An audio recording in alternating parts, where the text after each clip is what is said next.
isn't our van. Wait, this isn't our van. Why are you guys in Mr. Lemon? Today, we get to tour the ultimate custom build with our new friends, Kevin and Taylor, and their newest addition, baby Wyatt. Say hello. Say hello. You may know them as Mathers on the Map.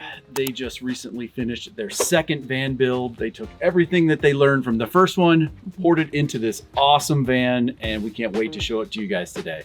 My only worry is that Bob is gonna fall in love with this van. He's gonna wanna sell Mr. Lemon, guys. I just know it. And I may want to do that.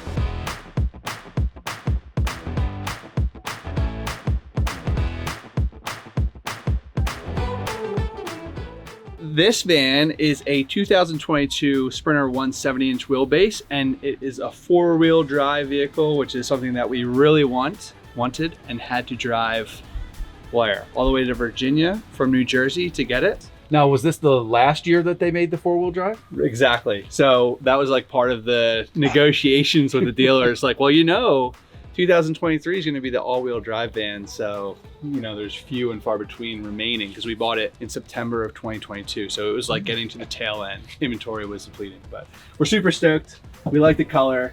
This was a cargo van, so basically all of the modifications that you see, including the windows, we did ourselves. So this was really just like a shell of a van with the four-wheel drive package on it, but everything is completely custom DIY. From a suspension upgrade, we just have the Sumo springs in the front and the rears, and then we have Super Springs, which are, I guess, anti-sway bars that go above the leaf springs and just help prevent sway in the back. We also upgraded the tires to the Falcon Wild Peaks all-terrains. Yeah. So tell me about the decision for the different types of windows that you put on the vans. The slider versus the awning. This was a relatively new window when we first got all of the 6 windows. So we weren't really sure whether or not we would like the style of it. One benefit to this one is that when it rains, you could actually leave the window open, which is really nice on those hot, humid days or whatever where you need air ventilation. So you can do that where you can't with the sliders.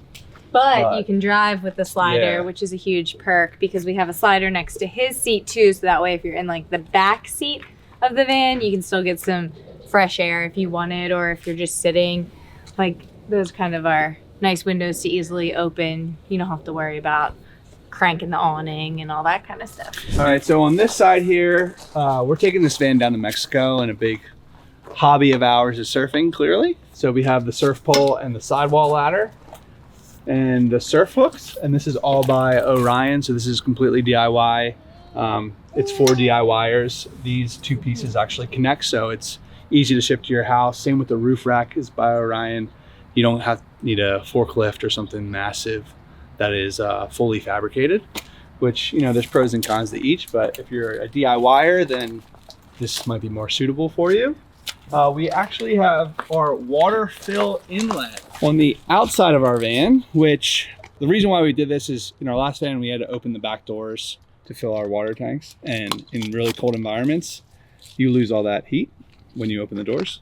So we went with this route, but I heard if you have water sitting in the inside of this fill, it could freeze. Oh. So think about that if you're doing a DIY yourself.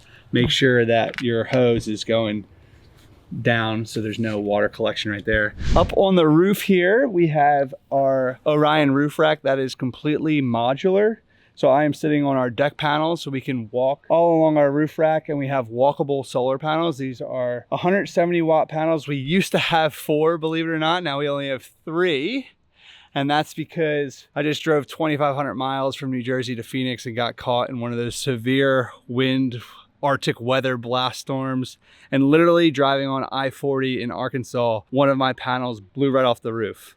So now we only have 3 175 watt panels, but it still works. I reconnected everything and we're doing okay. One of the cool features about it is that they're completely walkable. So I'm standing on them right now. And then we have plenty of space for other components on the roof, like our Starlink that's flat mounted there. We have a light bar as well. And then I have my Max Trax traction boards and a shovel. Like I said, we're planning on going to Baja, so hopefully we won't need to use that, but just in case. And then we have our 12 volt AC as well as our Max fan in the front and back of our roof. Okay, moving on to the inside of this van. Or I know I was kind of worried about Bob falling in love with this van, but I have to say, I have fallen in love with the inside of this van. Like, it's gorgeous. Okay, the first question I'm going to ask her is, what is her favorite part of this van? Ooh, that is tough. My favorite part of the van is probably the fact that we no longer have to switch our bed from dinette to bed mode, because that was just took up way too much time and energy last time. So that was a big non-negotiable for me. We wanted a full bed that was always there, that we didn't have to switch. All right, so this bed is actually shorter. So we went with the same size van as our last van, but in order to get the same amount of space for like the kitchen and the bathroom and all that, we actually made our bed shorter.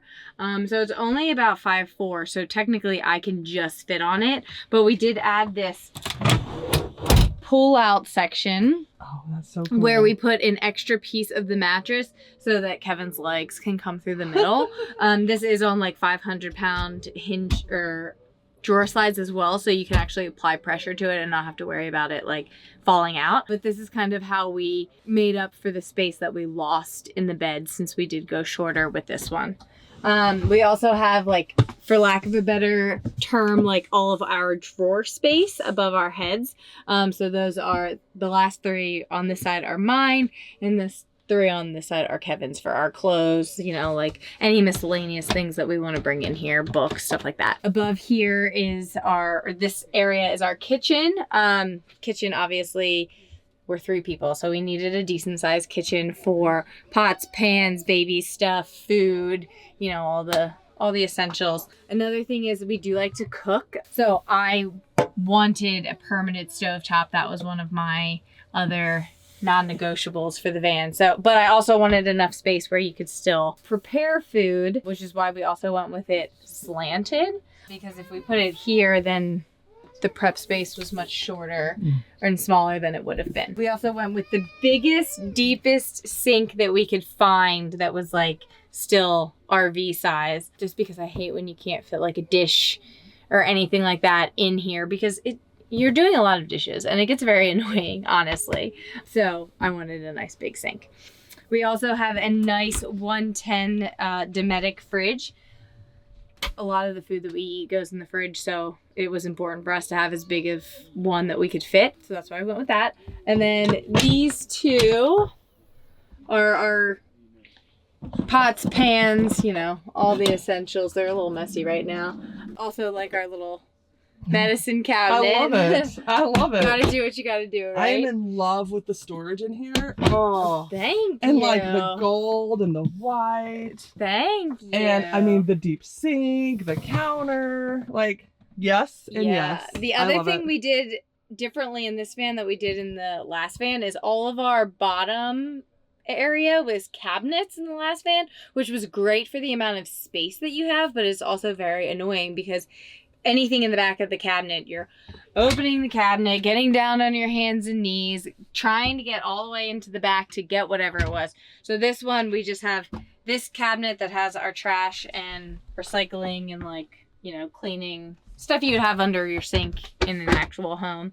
And then everything else is drawers, because it's just so much more convenient. You do lose a little bit of space, which isn't the greatest thing, but the convenience outweighs the rest of it, in my opinion. I would agree. Because of the way Wyatt's seat is, we had to, in order for us to have this walking space, we did cut the countertop and the whole cabinet on an angle, which made these drawers a little bit more difficult to build because they're all angled.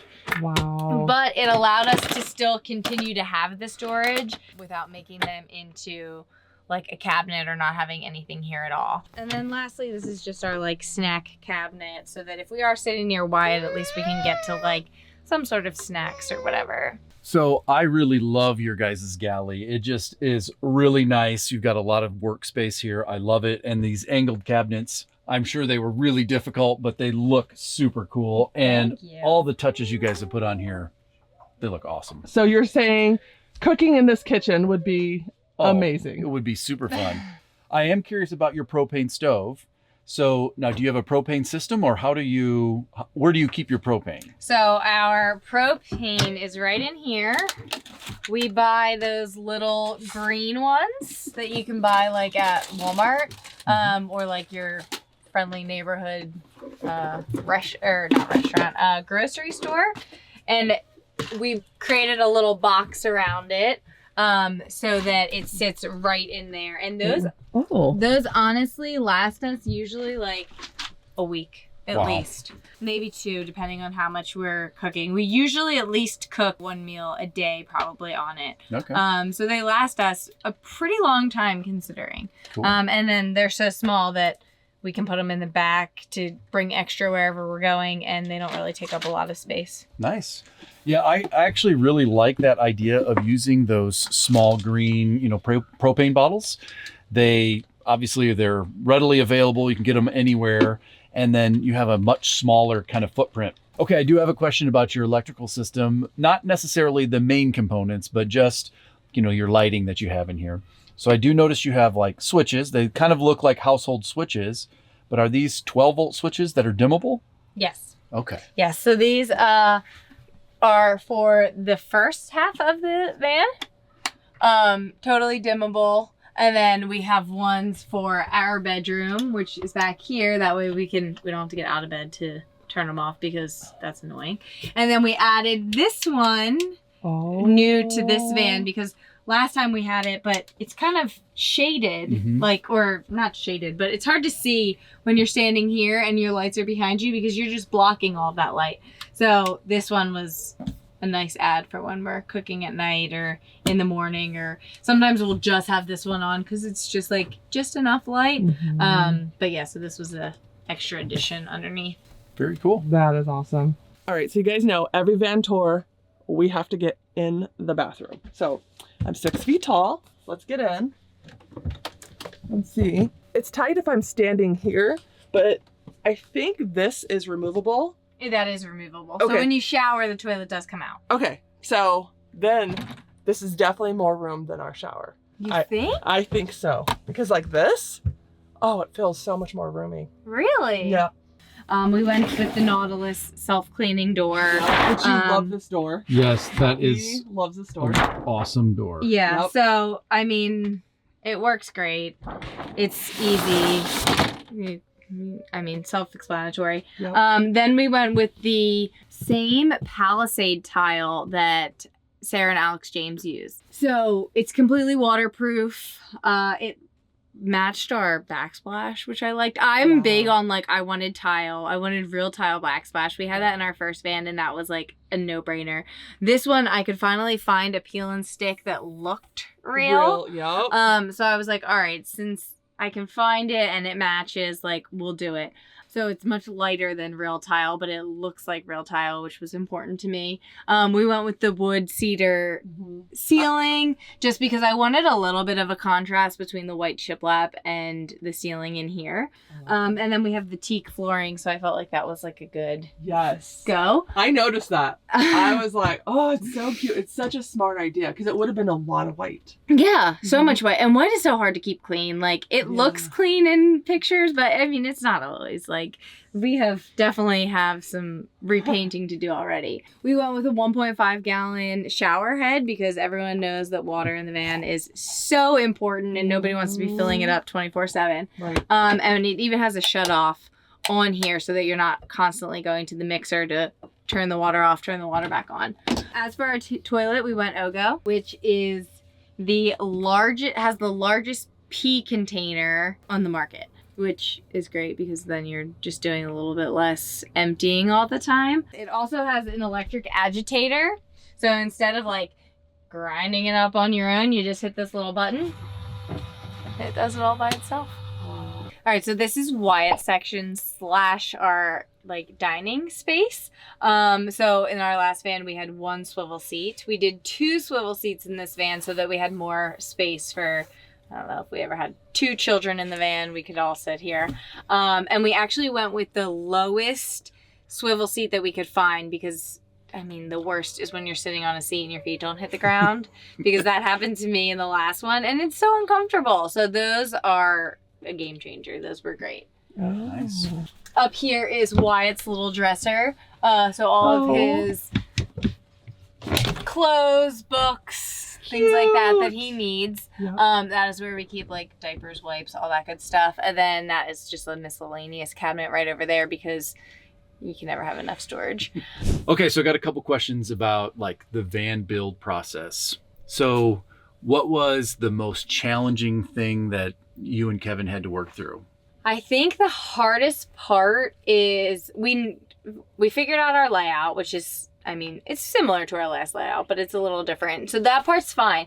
But the electrical and the new plumbing system that we have in this one took so much like brain power that I feel like we had the van and it sat for like 3 months because we were just ordering wires, trying to figure out where the wires go, trying to figure out where the light switches go, like all of that mental energy for everything that's like underneath the build. Sure. That's the worst part. Yeah, I get that. I've done quite a bit of planning, and so I totally get all that planning that needs to be done up front. Yeah, that's a huge challenge. Yeah. So what thing are you most proud of? Oh. I think the goal for me was to make it still feel very homey. Mm-hmm. It is homey. And I just wanted it to look like you would if you were walking into like someone's home. So I think that that's what I'm most proud of is like just the way that it doesn't look like a van or an RV. Mm-hmm. Yep. Like as much as it could. Agreed. Yeah, you guys have done a great job. Thank you. It is beautiful. Thank you. Yeah, completely failed trying to get him to nap. So, am I up? Is it my turn to talk about systems or something? Where are we at here in the van build? It is. All right, Kevin, I got a couple questions for you. Yeah. So I did watch your van build. So you guys got to check that out. You can see all the details, the specs. It's pretty awesome. But I'm curious to hear about the Rixson heating system.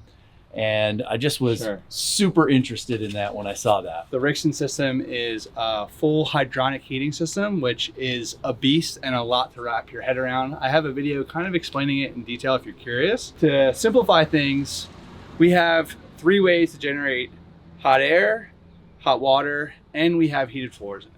So a hydronic system basically uses its own coolant loop, where it uses a diesel furnace to heat the coolant. That's one way. We have an electric heating element to heat the system the second way. And the third way is to connect it to our engine's coolant system. Or as you drive your vehicle, your engine creates a lot of wasted heat. So we can utilize that wasted energy and bring it into our system and have hot water while we're driving, heated floors while we're driving, and so on. So, but I really like that, kind of redundancy in systems so that, depending on what specific scenario you're in, you can, use whatever is, makes the most sense and saves the most energy. So it's really cool. So I know you've got lots of stuff in your garage, but tell me about your electrical system, because I am a huge fan of Victron and you've got some really nice components, and just tell me about that. Sure. So we want to be completely self-sufficient. The only thing that we can't reproduce is water, or create ourselves as water. If we can, let me know, because I'm trying to be on the beach for months. Yeah, for the next few months. So we have the solar system that you saw on the roof rack with, I guess, we did have 700 watts now, whatever 175 times 3 is, whatever that number is. For our batteries, we have 540 amp hours of lithium battle-worn batteries. So we have the 270 Game Changer 3 batteries if you want the specific ones. Bob's drooling. Yes. You're drooling. I absolutely want a pair of those for our van. we need a lot more battery capacity, and I would love to have those. So I'm a little jealous. For our inverter and our charging components, they're all Victron. So they go hand in hand. I know they have a relationship as well. So our inverter is a 3,000 watt Victron inverter, and that it has the ability to invert but also charge. So we can plug into shore power as we are right now and charge our setup if there's no sun and we've used a lot of energy and we're not driving the vehicle at the moment. And then from a DC to DC charger standpoint, we have the Victron Orion, so we can charge while we're driving. And then solar, we have a Victron solar charge controller to take that energy and convert it into 12 volts for our batteries, or 13 volts, whatever the crazy numbers are. Right behind our shower wall is our electrical command center here. We have several different components. The top one is our Rixon's LED screen. So this is where we can control, like I said, the 3 elements of heating. So the furnace, the electric heating element, or while we're driving via the engine. Then we also have the ability to create constant hot water. So we can have the system maintaining hot energy to create hot water on demand. Next to this is our water gauge, pretty self-explanatory. And then bottom left here is our Victron Turbo GX. And this is a really, really cool monitoring display unit, especially if you're like a nerd when it comes to electronics like me. As am I. Yeah. Yes, I love this system. It is amazing. So you can see the amount of wattage you're getting from your solar. You can see the amount of draw you're having from all your DC components. You can see how much AC current you have if you're connected to shore power.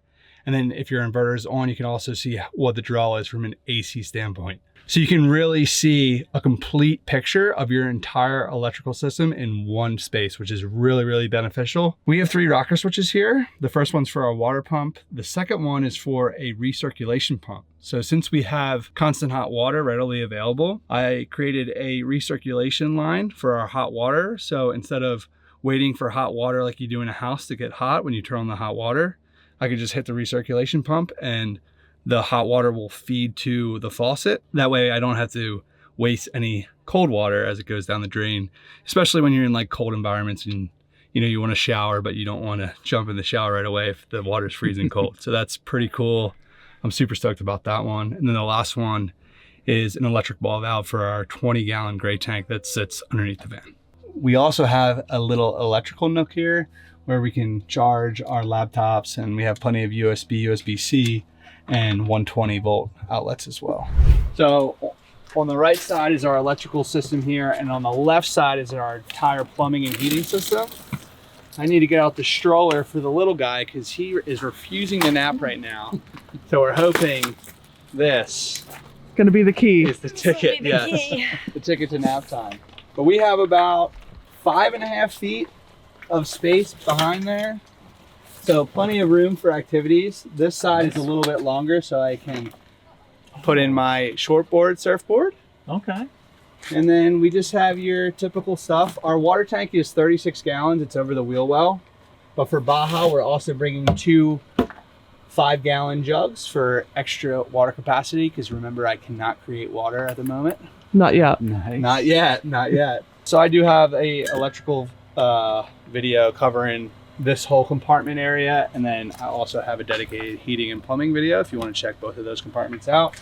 Lastly, all of our 120 volt breaker switches are right here, and then our 12 volt fuses are right here as well. So pretty accessible, easy to do. I don't need to take the bed apart or anything. I can access it. That's nice. So I got 2 questions for you. Okay. And they're the same ones I asked Taylor. So what was the most difficult thing about the van build? The pre-planning.